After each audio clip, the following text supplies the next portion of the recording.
Okay, so last class we summarized our discussion on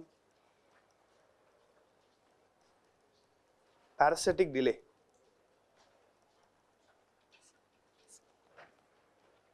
Right? And we basically said that parasitic delay is independent of gate strength, drive strength, right? And what do I mean by drive strength? If I have a NAND gate of unit width, not unit width, a unit NAND 2 gate, then if I have another NAND gate which has a drive strength of K, it means every transistor is upsized by a factor of K in this gate. What does that mean? It means that if the input capacitance of this unit NAND 2 is 4C, then what is the input capacitance of this NAND 2? Yeah? 4 into Kc, right? And the resistance will drop now, it will become R by K, R by K. And because the two K's will now cancel, your delay will still be just the old expression, either it will be 7 RC or 6 RC or whatever it is, right? So to a first order parasitic delay was independent of gate drive strength. This was the key conclusion that we came to last time, and I also asked you to make an approximation instead of doing all this complicated Elmore delay type of evaluation for delay each time. You just count the capacitance on the output node, diffusion capacitance on the output node, and divide it by the diffusion capacitance of an inverter. You will get the normalized parasitic delay, right? So let me just remind you about that once. So if I have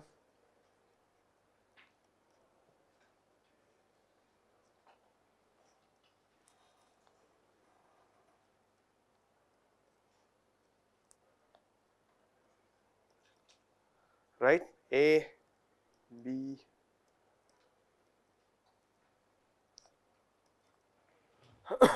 right, then this capacitor capacitance, parasitic capacitance is 6C, right, size is 2, 2, 2 and 2. Okay, if this is 6C, you just divide it by the capacitance of a unit reference inverter.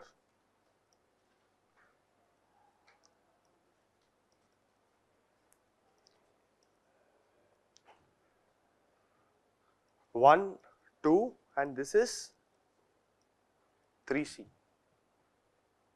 So the parasitic delay P will simply be 6C by 3C. Basically the R is the same. The gate has been sized so that the R is effectively the same, right? That's how we started. Therefore I am leaving that R out automatically, and you are going to get the normalized delay as 2. What are we leaving out here? We are leaving out this 2C effect, which is what made it 7C earlier, right, when we did all the calculations. But I'm not saying that is negligible. I'm saying it doesn't matter in light of what we are going to do in a couple of classes, which you will see. Okay, so this approximation is, don't get carried away with parasitic delay too much is all I'm saying, because it is independent of gate sizing. That's the key thing that I want to convey here. Okay, now what if this gate was upsized by a factor of K? So you should divide it by the capacitance not of the reference inverter always, by the inverter which has the same drive strength. So this also has to be K K, then this will become 3 Kc.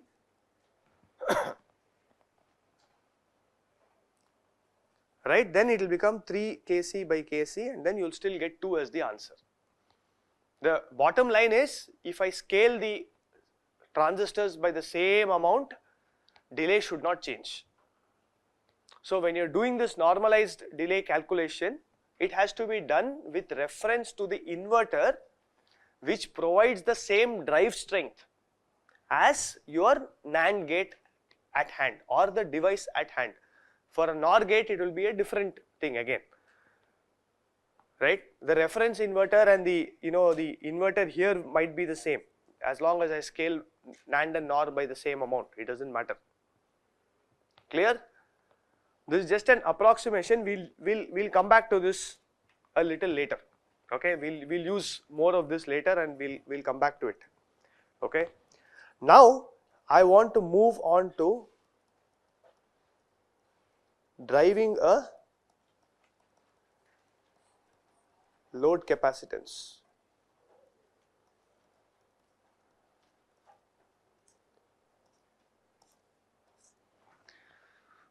What I want to now do is, I have a NAND. Of course, there are its own parasitic capacitances, but I now want to drive a fixed load capacitance CL. And then I want to see how does the delay equation change, right? Because this is the most realistic scenario that you are going to encounter. The gate is driving another gate, and therefore there is an external load capacitance which is fixed, right? And most importantly, this is not a function of NAND 2's drive strength.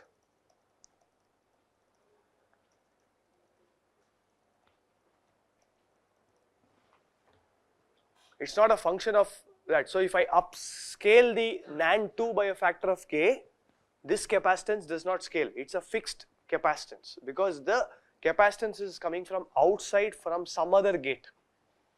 Okay. So let's go ahead and look at again the rise propagation delay.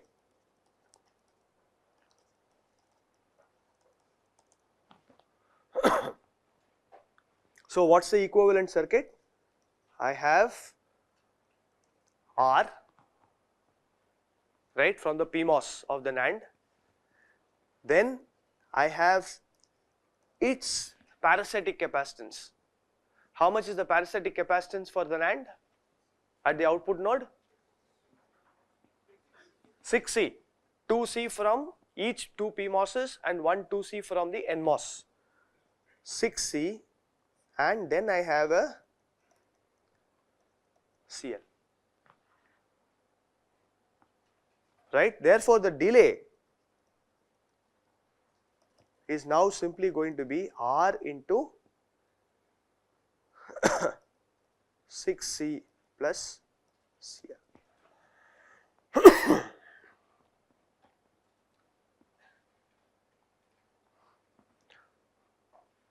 Similarly, the fall delay, right? This is rise. Fall delay will be how much? It could be the same thing. It could be 6 RC plus CL, right? 6 R into C plus CL. No, R into 6C plus CL, or it could be that other Elmore delay that you want to apply. Let's not worry about the intermediate capacitance for now. Okay, so I am going to just consider this case for the fall. R by 2, R by 2, and a net capacitance of 6C plus CL. So this will be R into 6C plus CL. Okay. Now the question is, what happens if I increase the drive strength of this gate? This NAND gate, I am now going to make it stronger by a factor of k, which means all transistors in this gate will be upsized by the factor k. Therefore, just to make sure people remember that notation, let me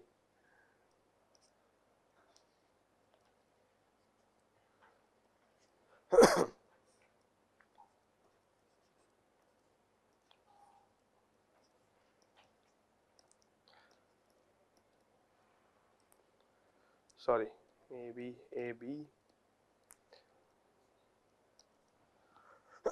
So now I am saying this was 2, 2, 2, 2. Now I am making it 2k, 2k, 2k, 2k. Right? Therefore, the equivalent circuit will now become R by k, right? I have sorry, I have made the transistor bigger, resistance will drop, right? What is this parasitic capacitance? 6 kC, but the load capacitance now remains the same, right? And therefore, rise delay on upsizing will become R by k into 6 kC plus Cl.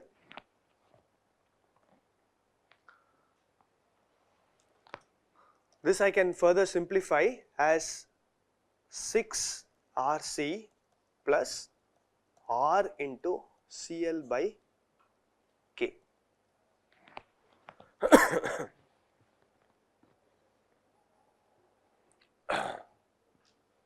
Okay. So now what does this tell us? And similarly, fall delay will be no different, by the way.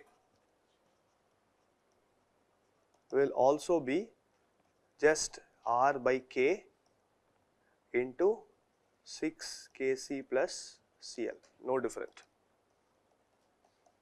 plus R by k into Cl.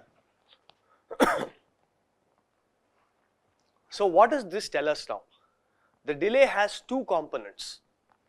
One is a parasitic delay, which is completely independent of the gate size that we have chosen or the gate's drive strength that we have designed, right? 1x, 2x, 3x, it doesn't matter. The parasitic delay is a fixed number. On the other hand, the load the delay that is incurred in charging the fixed load capacitance falls as 1 over k, which is totally understandable because that's a fixed load capacitance, and what I am doing by increasing my transistor size is to reduce the resistance, which means the delay has to fall overall, right? So this is the load delay term. This is parasitic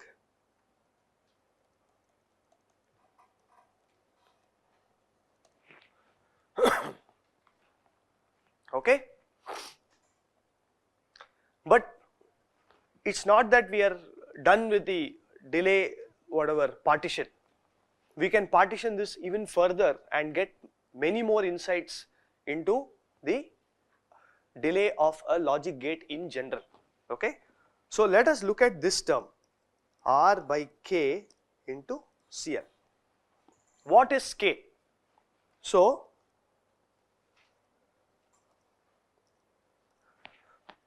this is my upsized gate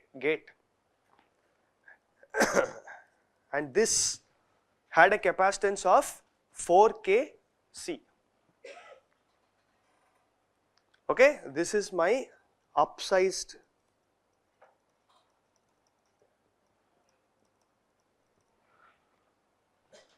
What about my unit NAND gate?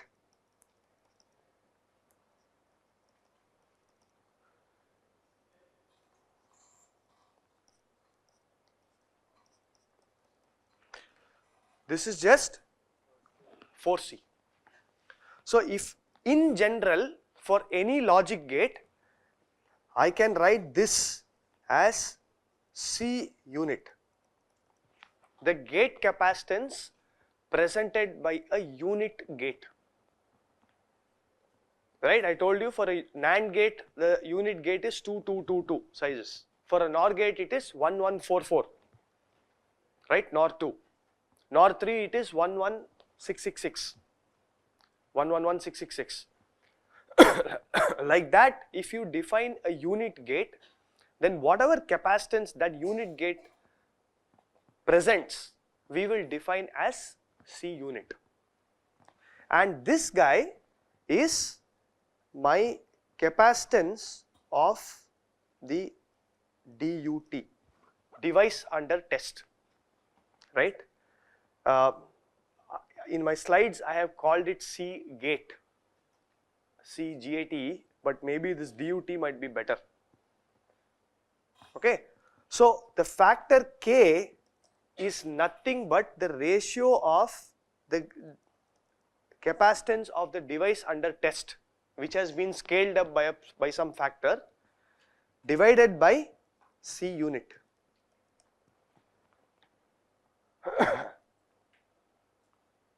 Right?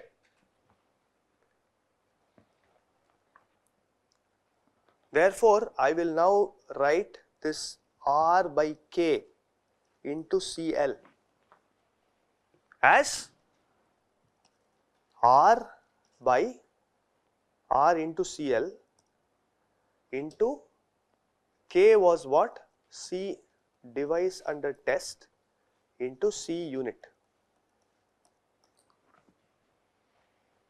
Okay, so I am going to write it like this: R into CL by C DUT into C unit.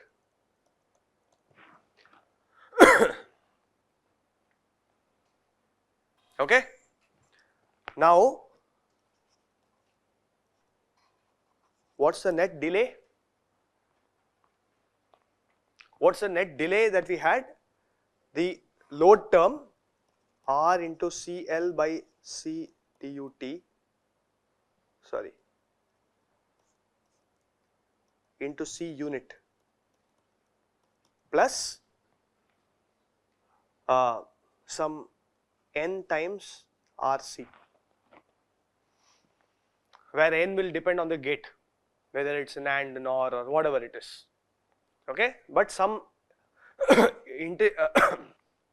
some number multiplied by RC. So now what I'll do is, I will, to get the normalized delay,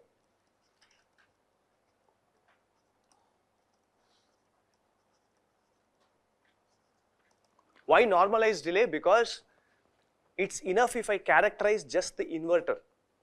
In a new technology, if I characterize the inverter and get the delay, then all the other delays are fixed if I normalize to the inverter delay, right?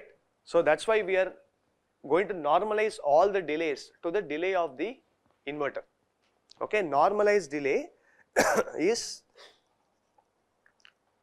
delay divided by delay of a reference unit inverter. Okay, so D hat is a normalized delay, is R into CL by C unit. And what is the delay of a reference unit inverter which is driving no load?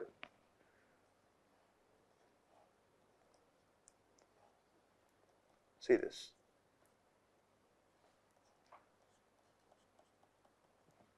I mean, there is no load here. So what is the delay of this inverter? Yeah, so this is nothing but 3 RC. Okay, so I am going to plus the parasitic delay N times RC whole divided by 3 RC. So now what happens? Your R is gone. You will get CL by C dut into C unit by 3C plus N times N by 3. Right? What was this, by the way? This was nothing but our normalized parasitic delay that we had. You just count diffusion capacitance on the output and divide it by the diffusion capacitance of the corresponding inverter. You will get the answer there, and you get just N by 3. So for a NAND gate N equal to 6, you will get parasitic delay of 2, normalized parasitic delay of 2. Okay. So let us now more carefully look at what this term means. Okay. So we have the delay, normalized delay, defined in terms of CL by C dut into C unit by 3C.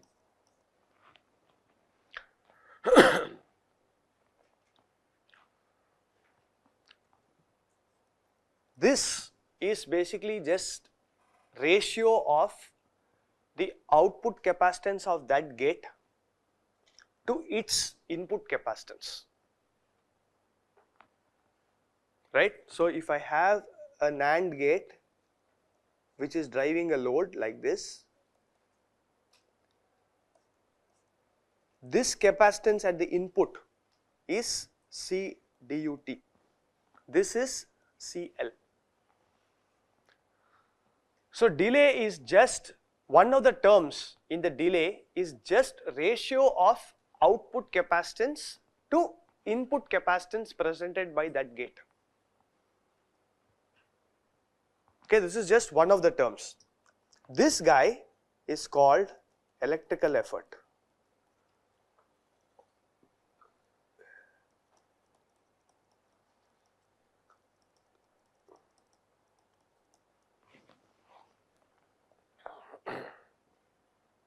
Okay. Now there is another term which is basically the ratio of the unit gate capacitance, the unit gate's capacitance to the capacitance of an inverter. That is called logical effort.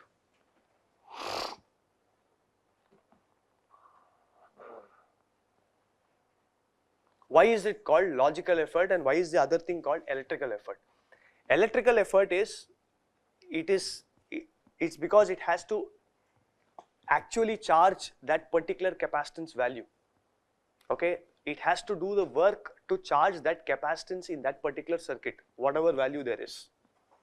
On the other hand, logical effort has nothing to do with what load capacitance there is, what input capacitance there is. It is purely a capacitance that arises because of the topology of the gate. If you implement an inverting function, inverter's function, y equal to a bar, then the logical effort is minimum. Anything more than this, you are going to pay a price. What price we will see. But this logical effort is purely a function of the logic topology. How many transistors you have on the NMOS stack? How many transistors you have on the PMOS stack? This will purely determine what the logical effort of the gate is. Okay.